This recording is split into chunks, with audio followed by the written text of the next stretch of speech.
Hello out there, awesome radio family.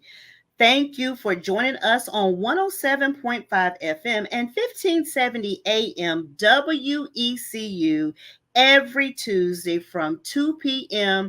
to 3 p.m. right here. All right.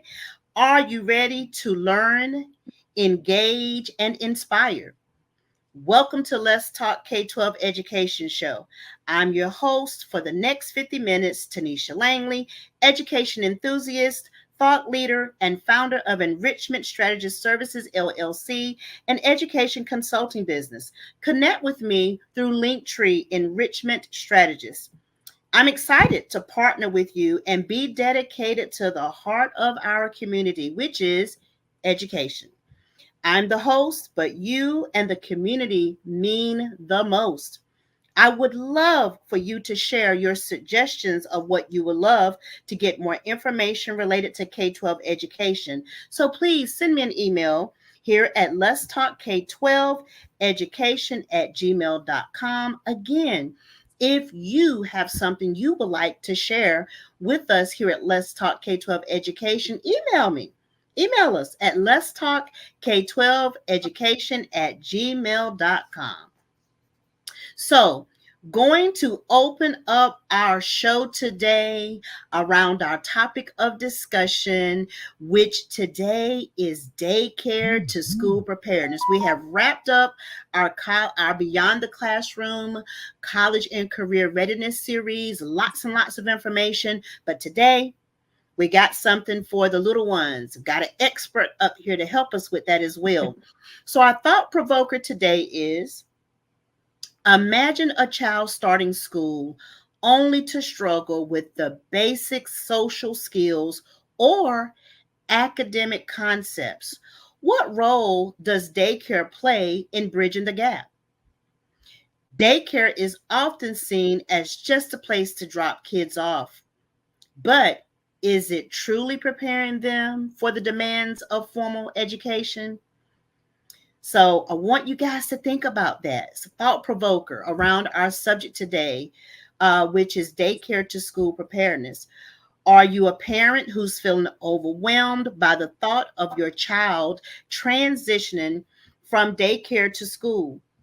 Join us as we discuss essential tips and strategies to make this process as smooth as possible.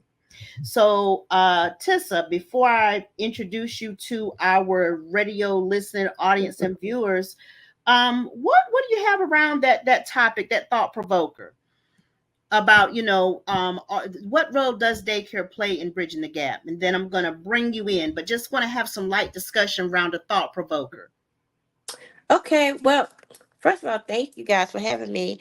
And daycare plays a big role, but it starts at home. Mm-hmm. If it starts from home to daycare, because at daycare we can only introduce what's only already been introduced at home. So Ooh. therefore, conversations have to be had at home. So Mm. when they're in the daycare, they can engage in open-ended conversation with their teacher, so Mm. they and then that's how we can see where they are, and then we can see where to go from that point on. Ooh, Tessa, you stepped on some toes.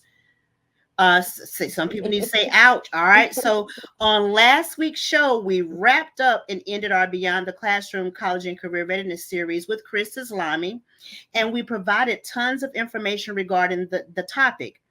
If you would like a recap of those tools and resources for that show or any other previous Let's Talk K-12 education show, catch us on the replay and comment hashtag replay and head on over to Facebook, Awesome Radio 107.5 FM and 1570 AM with the purple and green logo. Or if you're a YouTuber, no problem. You can go over there and catch us over there too. Go to YouTube, www.youtube.com at Awesome Radio, WECU. Again, look for the purple and green logo. So, again, if you are a YouTuber, go on over to YouTube. Catch us at www.youtube.com at Awesome Radio WECU. Again, look for the pretty purple and green logo. So, being a wife, mother, former middle school teacher, and grandmother to 8 school age G babies, and currently an education consultant and coach, I recognize the importance of the ability to have critical thinking skills. Lean in and listen up. Let's get warmed up and ready for our show today with How is Your Brain Game? All right. To drive your K-12 educational mindset shifts out of park to drive. Let's engage your critical thinking skills for school, homework, and school tasks with your children, grandchildren, nieces, nephews, godchildren, and all the little ones that are in the K-12 setting, okay? If you have brain teasers for How is Your Brain Game segment and you would like to have them shared on the show, again, email us here at Let's Talk K-12 Education at gmail.com. So here is our How's Your Brain Game riddle today. I'm where learning first takes flight, a stepping stone towards the light. I shape young minds, a tender art, preparing them to play their part. What am I? What am I, Tissa? A teacher. Close, daycare. So yes, a Yes, teacher, ma'am. but a teacher in daycare. Yeah. All right. So good job. See, I told you the AIG team. I got you around. You the right person for this show, Tissa. So again, if you have brain teasers for How is Your Brain Game segment and you would like to have them shared on the show, again, email us here at Let's Talk K-12 Education at gmail.com. So here is a How is Your Brain Game fun fact for today, courtesy of AI University. Here's a fun fact. Did you know that the first licensed daycare in the United States was established in 1854 in Boston, Massachusetts? It was founded by Maria Cross Boydate, and I probably butchered the name, a German immigrant who believed in providing a nurturing and educational environment for young children. In alignment with the care of children for parents working and needing care and support for their little ones, here's a fun fact about nannies. The profession of a nanny has ancient roots. In ancient Rome, wealthy families enjoyed nutresses or wet nurses who cared for and breastfed children, playing a role similar to modern day nannies. In some cases, these nutresses became so beloved by the children that they raised that they were treated as part of the family for life. And with bringing all of those fun facts and riddles around daycare to school preparedness, let me introduce to you my awesome and talented guest that will add great information, tools, and resources around daycare to school preparedness. Her name is Tissa Puella Brown. Tissa Puella Brown is a 35-year-old veteran in the field of education and entrepreneurship. She is passionate about early childhood development with a career that spans public and private school teaching, education consultant, curriculum development. She dedicated her life to improving the educational experience for students of all ages and backgrounds. Mrs. Brown has worked as a classroom teacher and administrator and professional developer. Go, Miss Brown. Her passion for nurturing young minds led her to launch a nanny service which focuses on providing high quality educational childcare. Her entrepreneur journey was inspired by a belief that learning should extend beyond the classroom, especially in the early years when children are more impressionable. I'm there with you. Skylar on the Go agency integrates hands-on learning activities and a personalized developmental plan into daily childcare routines, ensuring a safe and loving environment. Tissa Puella has a certificate in education and 2 years early childhood training. She is committed to advocating for policies to support high quality education to all children, regardless of their backgrounds. Her career reflects a deep dedication to education and entrepreneurship with a focus on making a lasting impact on children's lives. Miss Tissa Puella. Yes, ma'am. You had the right. I got the right one at the right place in the right space. Yes, ma'am. These the listening audience and the viewers are in for a treat today. So, I wanted to provide some education and context regarding daycare to school preparedness. The goal of today's show is to provide parents and caregivers with essential information and insights regarding the crucial role of daycare and nannies in preparing children for the transition to formal education.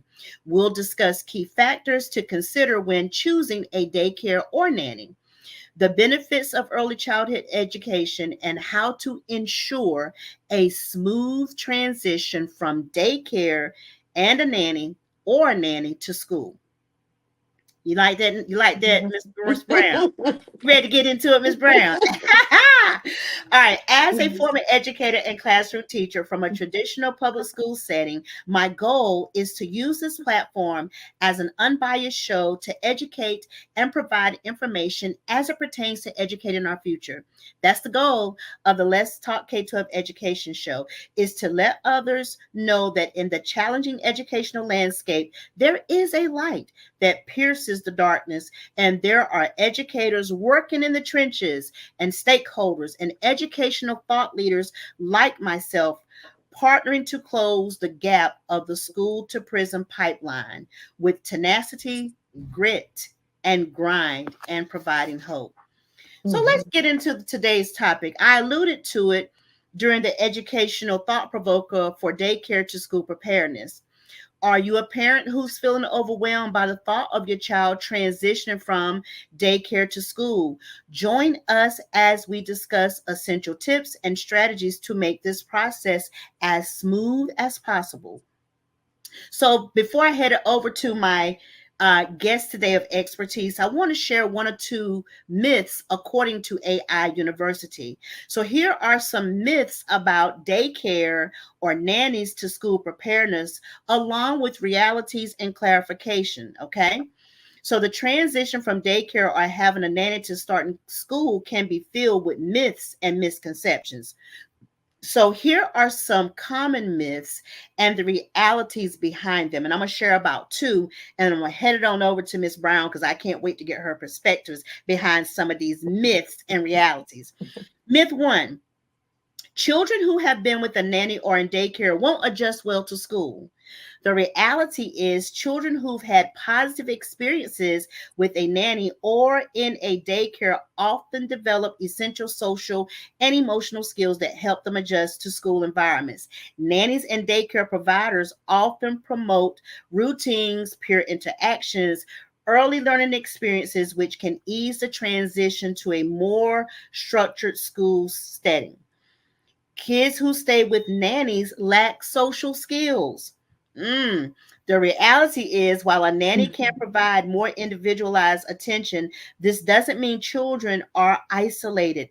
Nannies often arrange play dates, take kids to community events, or participate in group activities, which provide ample opportunities for social interaction. Plus, they receive one on one guidance on emotional regulation and communication, which can benefit them in school. So, Miss Brown, with your area of expertise, I'm gonna go ahead and let you take the floor before we go to break. We got about 6 minutes. Okay. I'm gonna let you take it from there.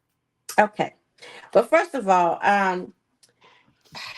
the thing on nannies, um, as a nanny myself, um, we can offer a lot of communication skills Mhm. because we do have the opportunity to take that one or that two child out to places where we do play dates. We do go take them to parks and to other museums where they are engaged with other people, other children.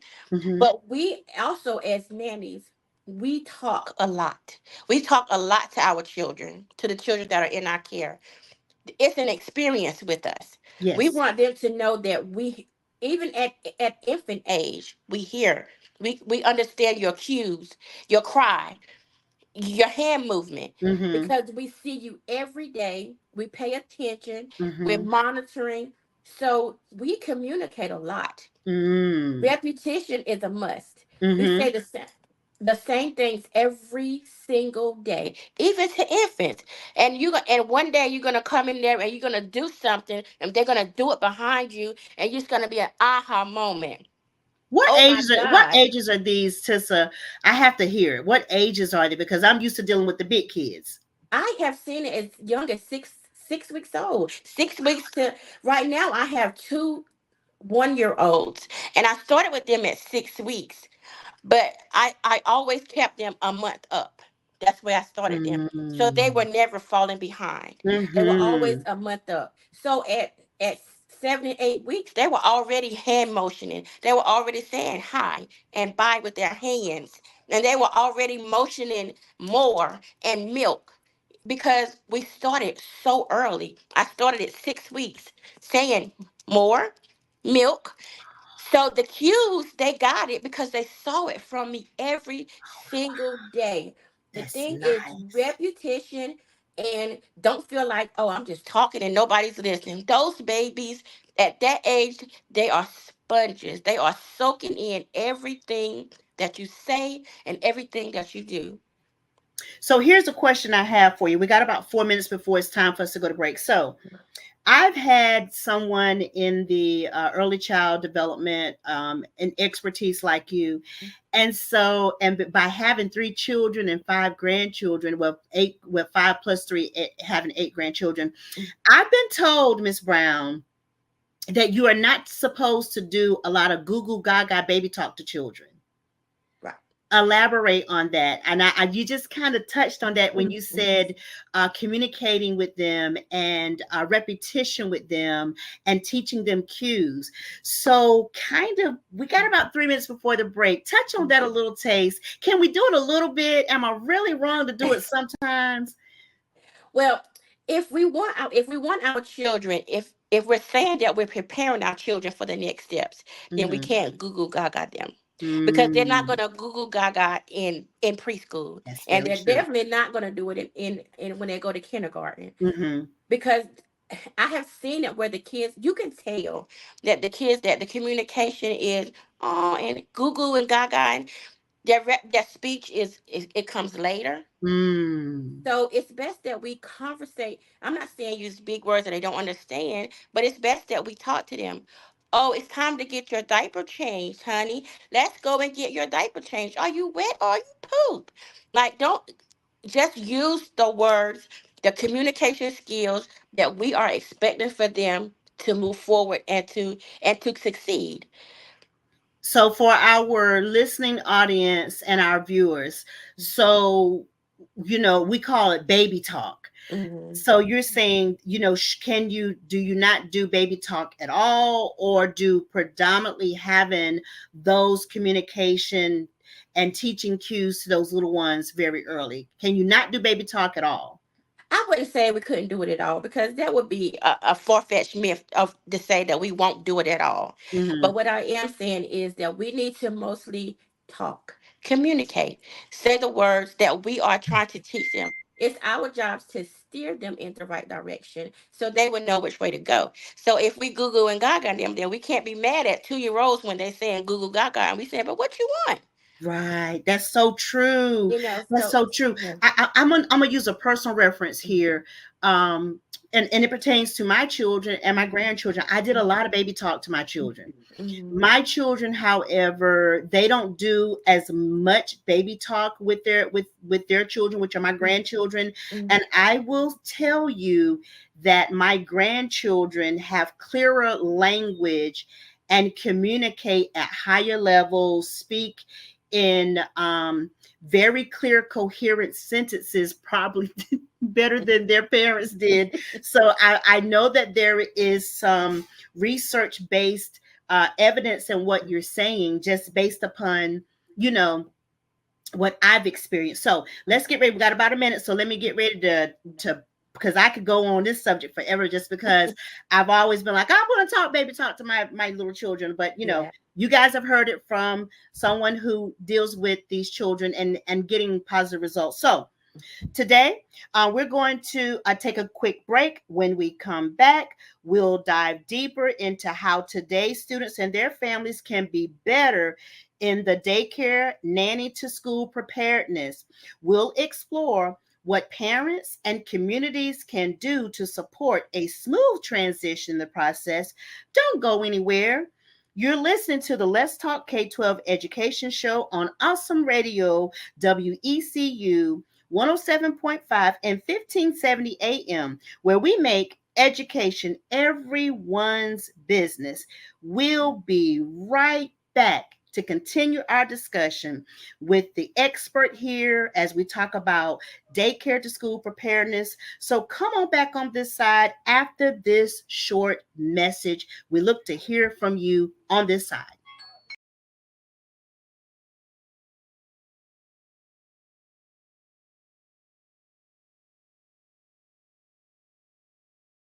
All right. Welcome back to Awesome Radio WECU 107.5 FM and 1570 AM. You can find us here talking about all things education every Tuesday from 2 p.m. to 3 p.m. on Let's Talk K-12 Education Show. Again, you can find us on Facebook, Awesome Radio 107.5 FM and 1570 AM with that pretty purple and green logo. You don't like to do Facebook? No problem. Head on over to YouTube. We're over there too. And you can find us at youtube.com at Awesome Radio WECU with the purple and green logo. And again, you want to make connections with us to provide us with some K-12 topics you like to hear on the show, or you want to add some riddles for the How's Your Brain Game segment, no problem. Email us at Let's Talk K-12 Education at gmail.com. So before the break, I shared a little bit of AI information with cited sources regarding a couple of myths and realities pertaining to daycare and nannies to school preparedness. And Tissa enhanced the discussion around the topic and busted my little cute little mama and grandmama bubble because I like to do the baby talk with the children. But Ms. Brown has explained that there's very unique ways that you can start getting some of those outcomes that you're looking in those foundational periods when they're little ones and babies. So I'm gonna turn on back over to the expert and let her continue her discussion. So Tissa, you talked with us about how you get results working with little ones for our radio listeners and viewers, and telling them some things that they can do at home in case they can't send their child to daycare or in case they do not have the resources to have a nanny like yourself. So go ahead and finish up the discussion before we head to our break, Miss Brown, if you don't mind. Okay. Well, I will say, if you're at that point where you feel like you can't send your children to daycare, there are so many ways at home that you can prepare your infant, your 1 year old, 2 year old, 3 year old, before they start preschool, that you can do things at home. You could, start always start with communication. Communication Mhm. is the key with children, because they learn from your communication, they learn from your cues, they soak up everything they hear and see you do and say. So communication is a big thing. And another thing is reading. Ooh. Opening a book and reading a book, Mhm. and maybe read the same book for a week Mhm. to your child. Read the same book a week. Read it till you can read it without opening that book. Because the Mm. same way, after a week that you don't need to open it, your child is picking up the exact same things. With infants, I read to my infants 3 times a day. Oh, nice. And we read the same book in the morning, the same book in the evening, and at the end of the day, the same book. So now when I read Brown Bear, what do you see?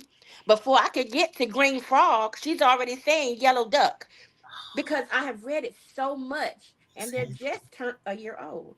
Mm. So they can tell me now every before I get to the next one, they're ready.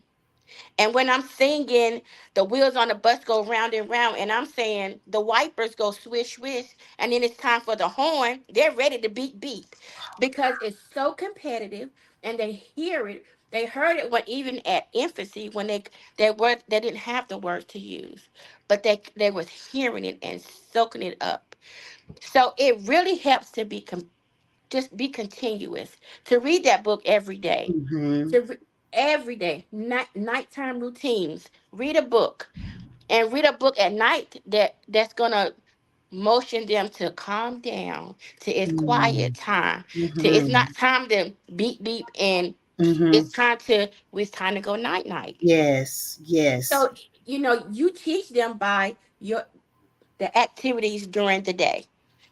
We get excited during the first part of the morning, so let's read a book with excitement, so we can wave our hands and so we can beep beep. And then when that time for nap time, we can read a book that it's time for the little bear to go to sleep. Little bear is getting his pillow, and so then they start to know, oh, at this time it's night time. So if it's just to Mm. read this book, it must be time to get ready for night.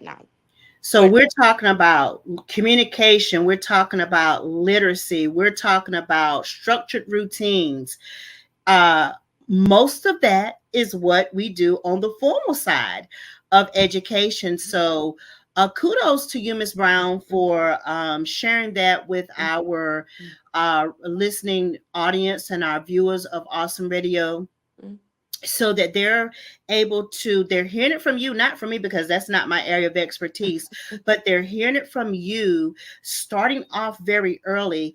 The early literacy that is needed in order for them to understand, like you said, being able to identify, because it's repetition, it's over and over. It's different from rote learning. Rote learning is kind of, that's a whole nother, I'll do a whole nother show on that one. But the repetition is key. That's how, they teach young musicians to play, which I never learned. I wish I did know how to play music. But so this is some good stuff.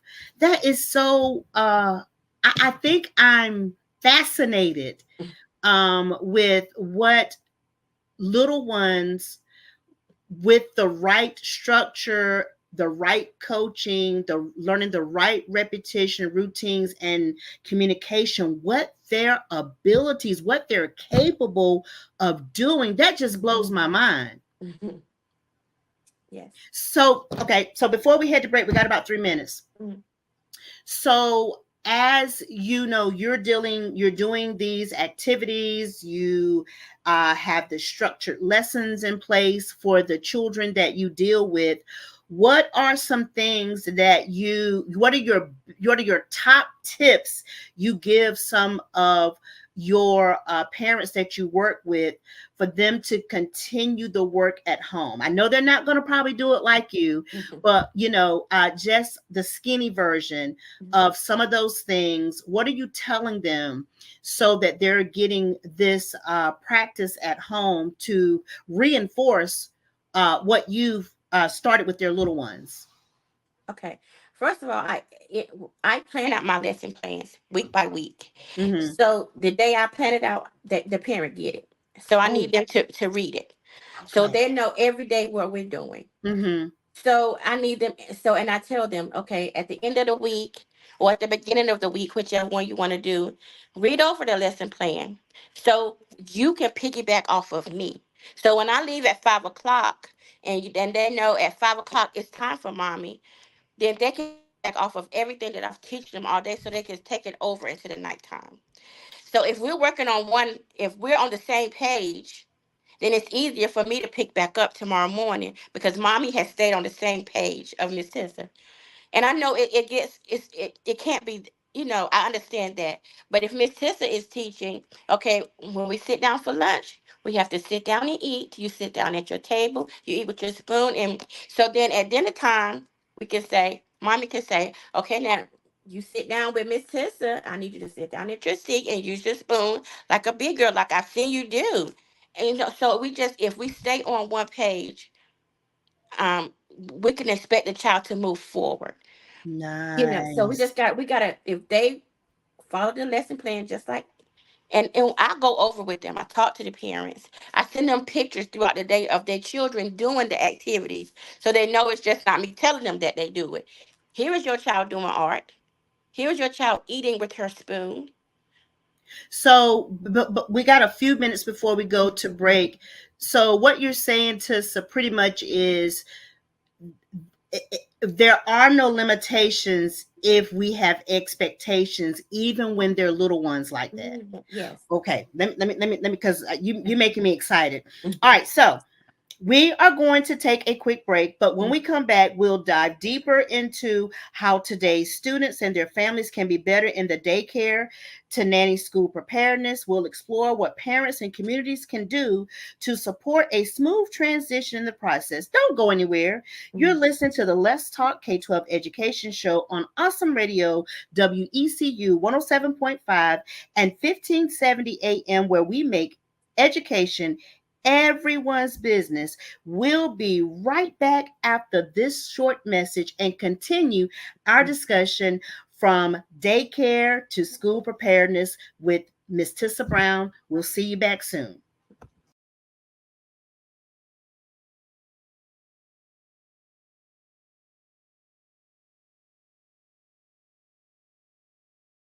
All right.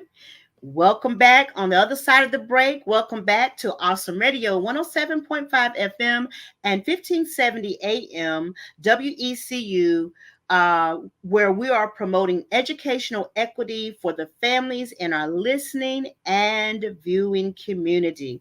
So I want to get right back into it because this makes me excited.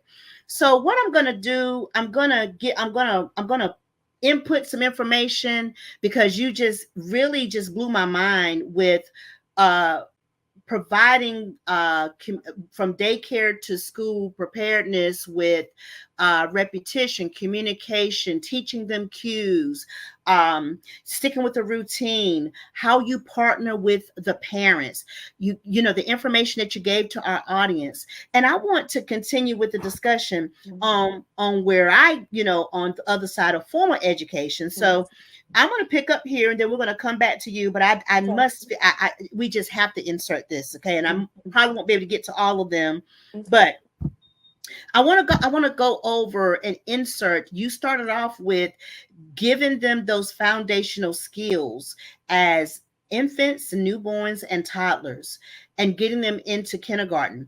And I'm going to pick up the discussion with a few of the benefits of a successful partnership with daycare providers and or nannies for students that could potentially enter school at or above grade level in the K2 setting. So, children who enter kindergarten or early grades already performing at or above grade level in academic areas such as reading, math, or critical thinking can benefit from a variety of academic opportunities designed to meet their advanced learning needs. It's important for parents, teachers, and schools to collaborate to ensure that these students are challenged. Ooh, don't get me going on my soapbox for that one.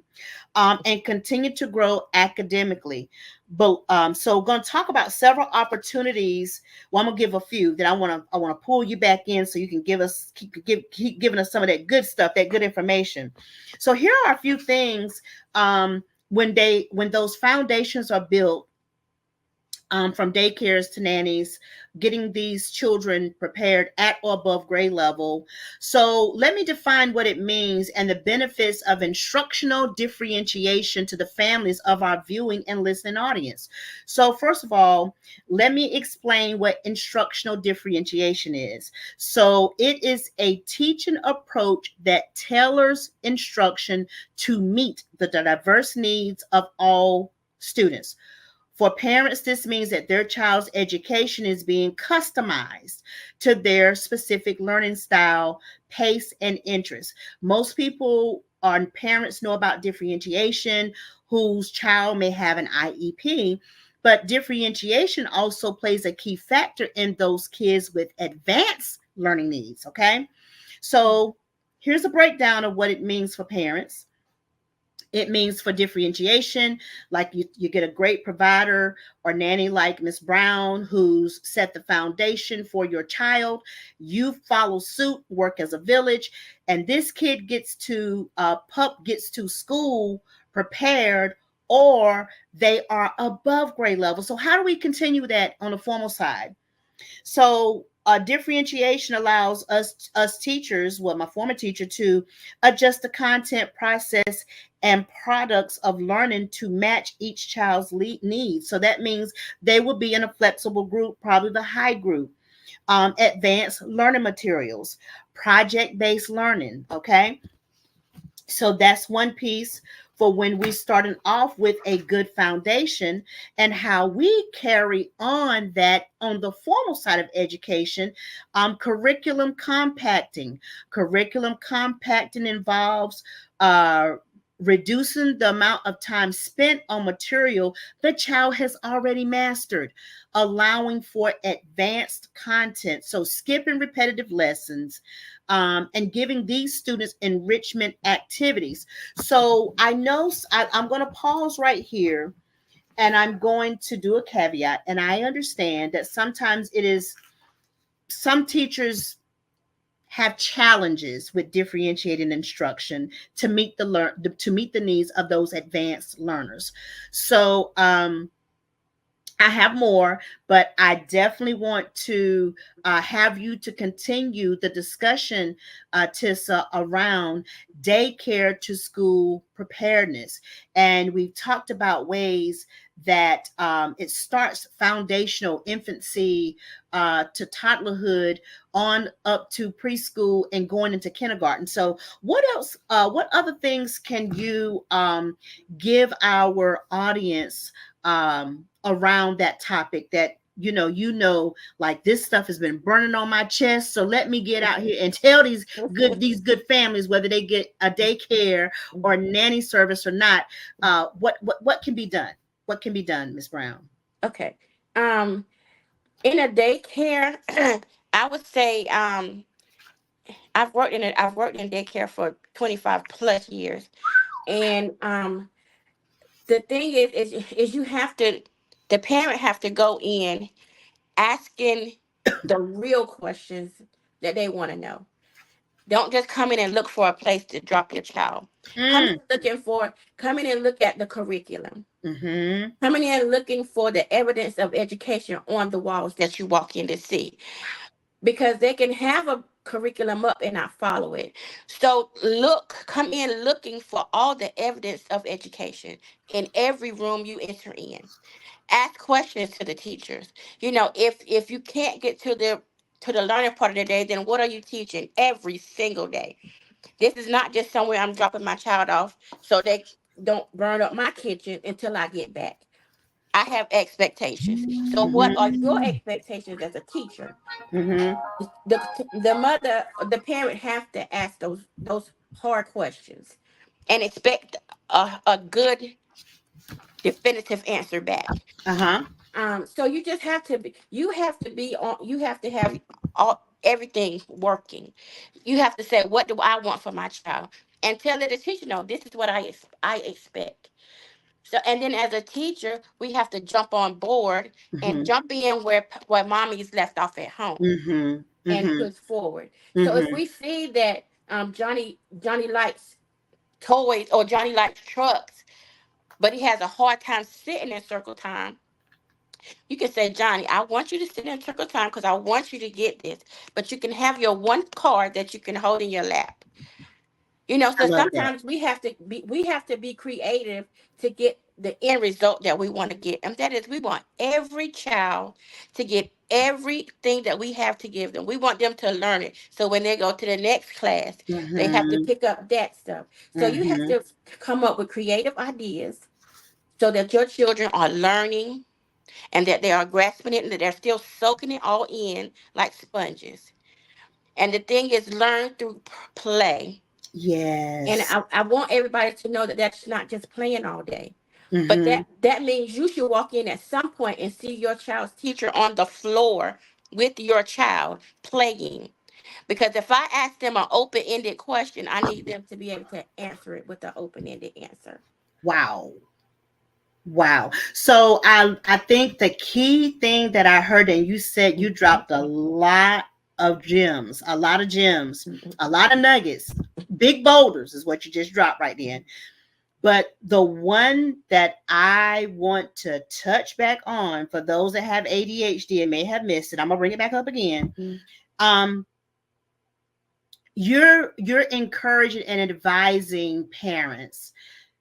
Yes, you do need a setting for your child while you attend work and or school. We get it. But as the main person in that child's village, you said something that touched me, that hit me hard, which is go in and make sure that this is the environment that is going to fit your need. Yes. Make sure that this learning environment for your little one is meeting your need. And I'm going to go ahead and chime on back in with a couple of those um, points that I was making before I brought you in that just kind of reiterates from AI University what you just said. So we're talking about peer tutoring or leadership roles that can go very well with students that may be advanced. Um, we're talking about advanced students can take on leadership roles in the classroom by helping their peers. And you mentioned a couple of things, Tissa, that parents should see when they come to the daycare, and they should see differentiation going on there, like the kids that have been advanced, that had probably providers like you that taught them these key communication, key cues, early literacy skills. They shouldn't just be sitting back. They should be doing some things like peer tutoring, starting there at the daycare, going on over into the school, leadership opportunities. Advanced students may be given special responsibilities such as leading group projects, assisting the teacher with certain tasks, or presenting to the class on topics they've researched. Inquiry-based learning. Inquiry-based learning encourages students to ask questions. I heard you say that multiple times. To ask questions, explore topics of interest, and conduct independent research. Exploration and research. For advanced students, inquiry-based learning can be a way for students on any level to delve deeper into subjects they are passionate about. Um, Teachers can encourage these students to pursue research projects. And we're not talking about the little ones at this point. We're talking about once they get into school, from daycare to school. If they're on that high level and you guys have worked really hard to keep that child at or above grade level, with critical thinking skills, which activates that foster higher order thinking skills such as analyzing, synthesizing, evaluating information, to help advanced learners engage with content at a deeper level. We can talk about technology integration. Using technology to support advanced learners allows for personalized learning paths. Here is one I want to touch on, and this is what I want to get to. And this again came from AI University, but you nailed it. Parent and teacher collaboration, close collaboration between parents and teachers is essential to ensure advanced students are challenged appropriately.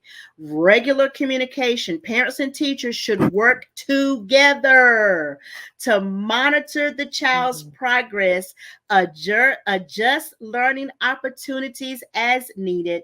Parent teacher conferences or informal check ins can help identify areas where the child may need additional challenge or support. Advocacy. Parents may need to advocate for their child's academic needs. You mentioned that, Ms. Brown, especially if the child's advanced abilities are not immediately recognized by the school and or daycare provider or nanny services. This could involve requesting subject acceleration, curriculum compacting, or access to enrichment programs. I remember when I was teaching in sixth grade, I had something that I call literature circles for my advanced readers or for my AIG or tag students. And every now and then, so sometimes I will put a wild card kid in there, which they might not have been identified as an advanced learner, but they were a student that I saw had all of the capabilities of someone hungry to learn, hungry to work hard to advance and grow from where they were. And I would strategically place them with these students, and the results were phenomenal. So Mm-hmm. I'm going to stop right there because I get excited when you start talking about academic progression and how we are bridging these gaps with phenomenal providers like yourself. So I'm going to go ahead and let you come back into the discussion. I saw you kind of thinking out, thinking on some things. So I'm going to go ahead and we got about 5 minutes before we get ready to close for the day. So I'm going to hand the floor back to you, Ms. Brown. Let you take it from there. Okay. What I wanted to touch on too was the preschool piece of it when they've come to preschool. Um, Preschool is created to allow the child to enter kindergarten with success and confidence in themselves. Mm-hmm. So, as a preschool teacher, we have that's where we really need to start building their confidence. Mm-hmm. And when they do something good, or even if they don't, we need to make sure that we're constantly telling them, "Oh, you did a wonderful job with that. Yes. That was a good job. You put the number six, and you did it without Miss Sis's help." We have to, because if their confidence is high, then their willingness to learn and to get it will be better. So it's our job to build that confidence and to keep it up so they Mm-hmm. will be successful in learning. So even if it's something that they're having some trouble with, they won't have a problem with coming saying, "Mrs. I don't know how to do it. Can you help me?" Mm-hmm. And that's our part of communication. That was an Yes. open-ended sentence that they used Mm-hmm. to me. "Can you Mm-hmm. help me?" So Mm-hmm. then we can sit down and have some one-on-one time. So and then we can also communicate that to mom. "Okay, mom, we going we've mastered this, but we may need to spend a little bit more time here. So maybe tonight you can spend a little bit of extra time, maybe at bath time, and talk about this a little bit more." So she Nice. understands that, okay, you didn't get it, but we can inculcate in bath time what you didn't get and make it fun and make it enjoyable and learnable. Use every aspect as a teachable moment at home and at school. Make everything teachable. So even they can say, "Well, at bath time, mommy even told me that if I put too much cold water in the hot water, it's gonna make." So everything can have an aha Everything, moment. everything, Everything. everything, Hmm. everything is a learned experience. Everything. I'm loving also that you find that you understand the importance of homework, which is kind of a dirty word these days, but I Mhm. don't get me on my soapbox for that. Let me not say that.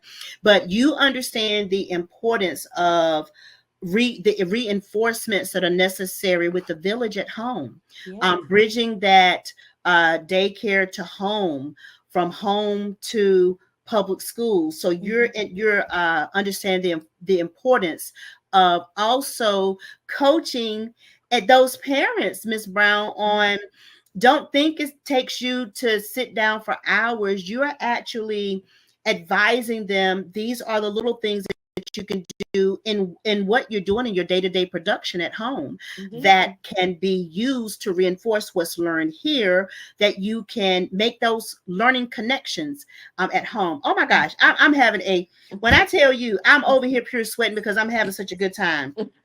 So let me give a few resources for daycare to school preparedness. There's a few books: The Prepared Child, How to Raise a Resilient, Self-Reliant, and Independent Kid by Diane Levin. Ready for School, Preparing Your Child for Kindergarten by Ready for School Project. The Whole Brain Child, which is brain-based strategies for building a resilient, happy, and successful child by Daniel J. Siegel. and Tina Payne Bryson. Here's a few websites that you can look towards. National Association for the Education of Young Children, NAEYC. And you just punch that into your browser. Ready for School Project, punch that into your browser. And 0 to 3. So those are some of resources that you can use. So Miss Brown, Tissa, thank you so much to each for you for joining on the discussion of sharing information, tips, and resources regarding our topic today of daycare nanny to school preparedness. And let the audience know, we got about 50 seconds. Let the audience know how they can reach out and connect with you. You can reach me on my email, which is tissabrown45@gmail.com. Or you can reach me on Facebook. I have a site, Tissa's uh, Skylar's On the Go Nanny Service. It's on Facebook or Messenger that you can reach me. Thank you so very much. So remember, if you have topics or brain teasers for How is Your Brain Game segment or educational topics that you like for us to explore, don't hesitate to email us at let's talk K12education at gmail.com. This is Tonitia Langley, your educational enthusiast, thought leader, and show host for Let's Talk K-12 Education every Tuesday, 2 to 3 p.m.